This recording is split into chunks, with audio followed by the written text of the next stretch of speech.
नमस्कार दोस्तों, स्वागत है आपका मेरे YouTube channel game of trades GOT redefined. तो लास्ट वीक में हमने देखा था कि क्या पॉसिबिलिटी थी, निफ्टी और बैंक निफ्टी किधर जा रहा था। मैंने कहा था पॉसिबिलिटी ये है कि we can go negative this week, और वो पॉसिबिलिटी आप यहाँ पे देख रहे हैं। ये वीकली कैंडल है, मैं वीकली चार्ट देख रहा हूँ निफ्टी का। तो जो नेगेटिव जो मैंने लास्ट वीडियो में बोला था, आप चाहिए तो आप लास्ट अपलोडेड वीडियो देख लीजिए। उसमें मैंने एक नेगेटिव व्यू प्रिंट किया था, but just for that week. और मैंने ये कहा था कि अगर कंफर्मेशन आया तो फिर हम देखेंगे कि आगे हमें क्या करना है, हमें फर्दर सेलिंग दिखेगी या नहीं दिखेगी। तो उसी वीडियो पे बिल्डअप करते हुए ये नेक्स्ट वीडियो रहेगा, जिस पे मैं आपको बताऊंगा कि अभी आगे क्या हो सकता है। ये कुछ भी आगे बढ़ने से पहले पहले एक डिस्क्लेमर देख लेते हैं कि इस यूट्यूब पे जो कुछ भी बताया जा रहा है ये सिर्फ मेरी स्टडी है, और इसके बेसिस पे कोई ट्रेड या इन्वेस्टमेंट सेटअप रिकमेंड नहीं किया जा रहा है। अगर आप कोई ट्रेडिंग डिसीजन लेते हैं इस स्टडी के बेसिस पे, तो वो आपका पर्सनल डिसीजन है, जिसके लिए जो मेरे लिए लीगल बाइंडिंग नहीं होगा, जिसके लिए मैं लीगली रिस्पॉन्सिबल नहीं होगा। अब आगे चलते हैं और देखते हैं कि निफ्टी क्या करने वाला है आने वाले समय में। तो ये जो वीकली चार्ट है, अब यहाँ पर ओके, इसके पहले थोड़ा सा एक रिव्यू ले लेते हैं कि लास्ट टाइम क्या हुआ था।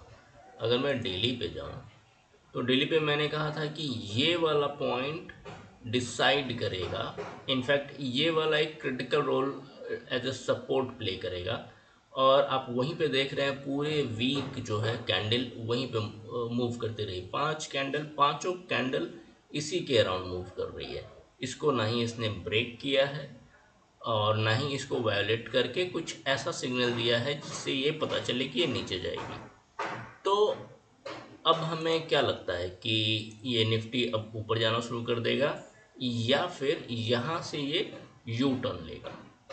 अगर आप देखें तो ऐसे जो करेक्शंस हैं वो यहाँ पर भी कुछ ऐसे आए थे, यहाँ पर भी कुछ ऐसे आए थे, यहाँ पर भी आप देखेंगे कुछ आए थे, और फिर ये पूरा बड़ा मिलाकर एक करेक्शन हो गया था।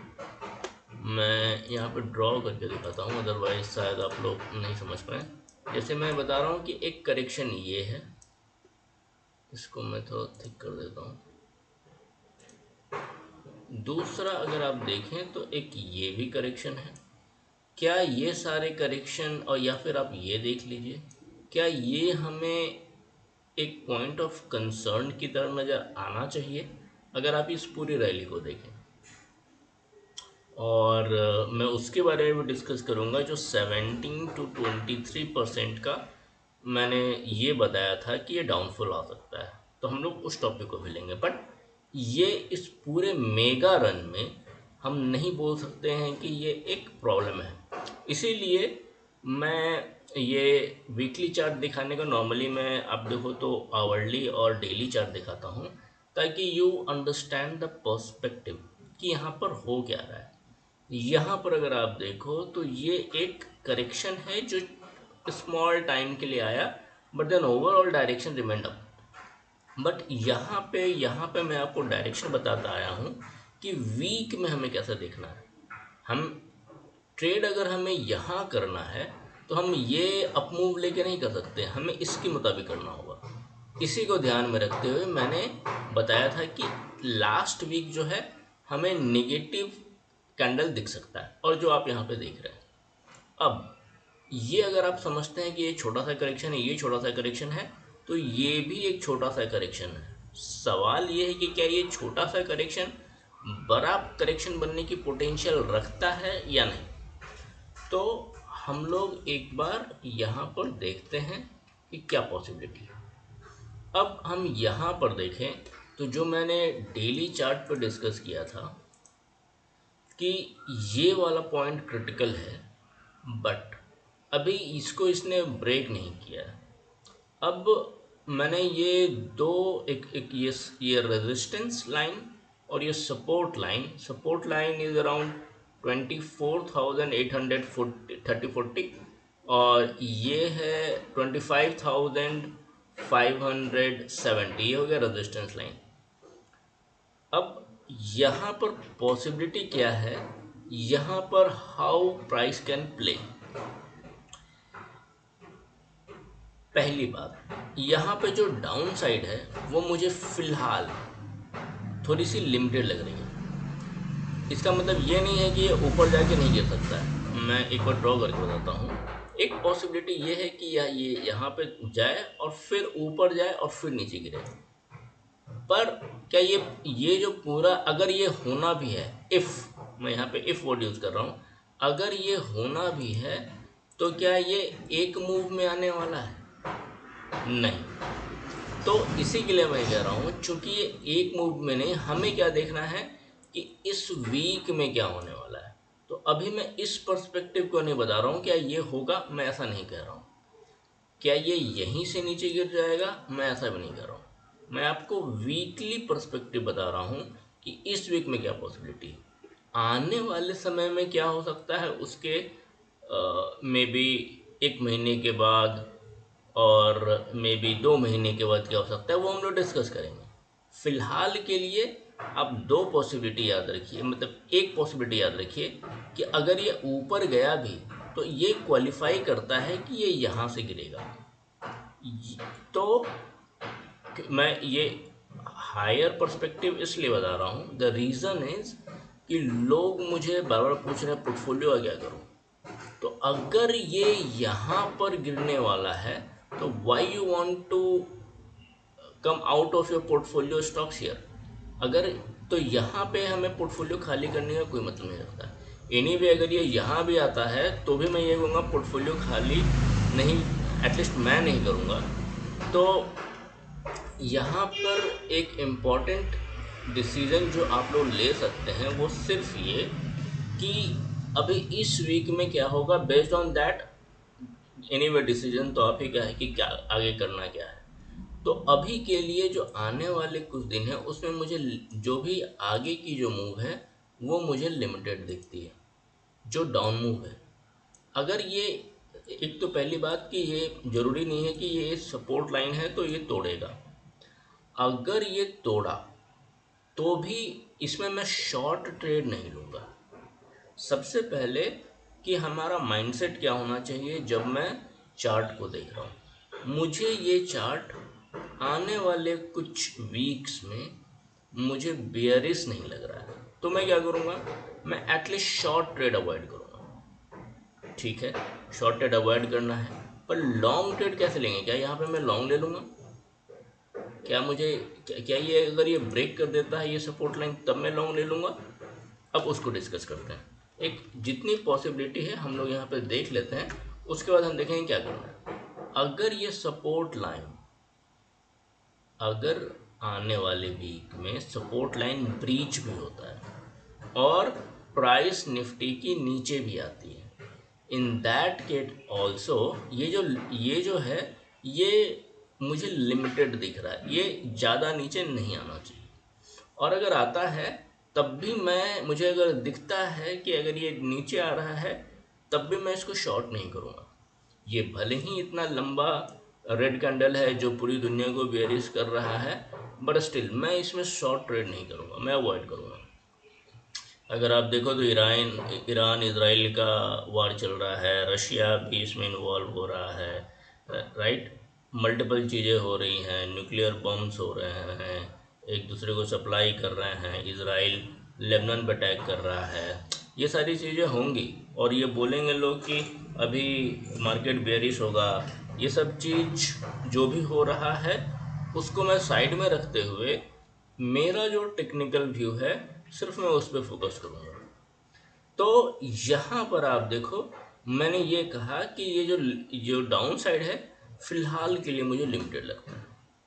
अब तो फिर क्या मैं बाई करूँ? बाई कहाँ करूँ?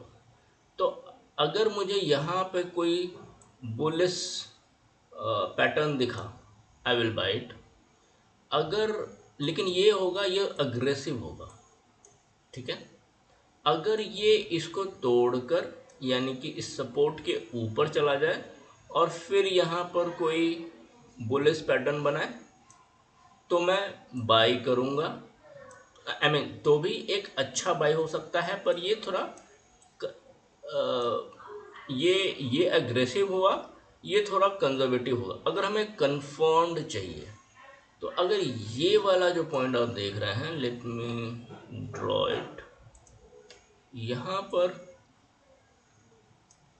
ये जो जोन है जो इस हाई को ब्रेक कर रहा है, अगर यहाँ पर ब्रेक किया इसने और फिर उसके बाद इसको ब्रेक करने के बाद यहाँ पे सस्टेन करता है, तो ये फिर हो जाएगा आपका एक सुपर ट्रेड, जो फिर यहाँ पे अगर इस सपोर्ट जोन को, क्योंकि यहाँ पे थोड़ी सी सेलिंग आएगी, यहाँ पर सेलिंग आएगी और यहाँ पे सेलिंग के बाद अगर यहाँ पे हमें ये लॉन्ग जाने का मौका मिला और ये यहाँ पर एक अच्छा बुलिश पैटर्न बनाया, तो ये हो गया मेरा सुपर ट्रेड। फिर ये जाएगा ऊपर। अभी जाएगा ऊपर, कितना ऊपर जाएगा, फिर आपको यहाँ पर ध्यान देना है।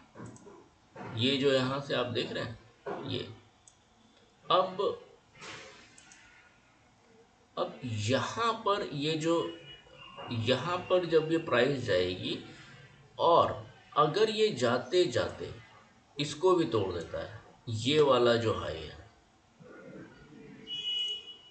अगर ये इसको हाई ब्रेक कर देता है, देन हमें देखना पड़ेगा कि आगे क्या होने वाला है। लेकिन जस्ट यहाँ पे हमें थोड़ा केयरफुल रहना होगा कि ऐसा नहीं कि हम लॉन्ग ही रहें, पॉसिबिलिटी है कि ऊपर चला जाए, पर यहाँ से इसके चांसेस भी हैं कि गिर जाए, यहाँ से भी चांसेस है कि ये गिर जाए। तो हमें ये देखना है कि वो यहाँ क्या करता है। अगर वो यहाँ पर अगर ये सपोर्ट लेके ऊपर गया, then it's a very good trade setup. तो यहाँ पर जो टेक्निकल चीज़ें उतनी अच्छे तरीके से नहीं समझते हैं, जो इन डिटेलिंग को नहीं समझ पा रहे हैं कि यहाँ पे क्या हो रहा है, यहाँ पे जो कंसोलिडेशन है या करेक्शन है, इसको हमें कैसे लेना चाहिए, तो सबसे सेफ ट्रेड ये है। ये वाला ट्रेड एग्रेसिव होगा और ये वाला ट्रेड भी एक अच्छा सेटअप है। तो हमें ये इन दोनों पे, जैसे कि इस पॉइंट पे ध्यान देना चाहिए और इस पॉइंट पे ध्यान देना चाहिए। तो आगे देखते हैं कि आने वाले समय में क्या होता है। मैं अपना जो सेटअप है जिसमें वेयर यू ट्रेड इमोशनलेस, क्योंकि मुझे पता है पॉसिबिलिटीज़ क्या है, क्योंकि मुझे पता है कि मूव कैसे होने वाली है।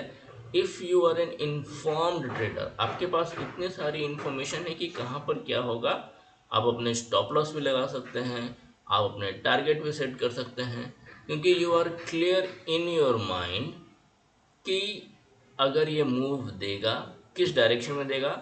मैंने ये भी बताया आपको कि किस डायरेक्शन की ट्रेड लेनी है, और लेनी है तो किस पॉइंट पे लेनी है, कहाँ कहाँ पर एक ट्रेड सेटअप बन सकता है, कैसा ट्रेड सेटअप बन सकता है, उसके टारगेट अगर जाएंगे तो कहाँ तक जाएंगे। तो फिलहाल के लिए निफ्टी को मैं इस तरीके से वॉच कर रहा हूँ। अभी अगर आपका कोई इस पे सवाल है तो आप कमेंट में डाल सकते हैं, और मेरे ग्रुप का लिंक भी है डिस्क्रिप्शन में, तो अगर आप ज्वाइन करना चाहते हैं, जहाँ पर मैं डिस्कशन करता हूँ ट्रेड्स के बारे में और सेटअप्स के बारे में, और क्वेश्चन आंसर भी देता हूँ, लोगों के क्वेरीज़ को भी आंसर करता हूँ, तो आप उसको भी ज्वाइन कर सकते हैं। लिंक आपको डिस्क्रिप्शन में मिल जाएगा। तो अभी के लिए बस इतना ही। Thanks for watching.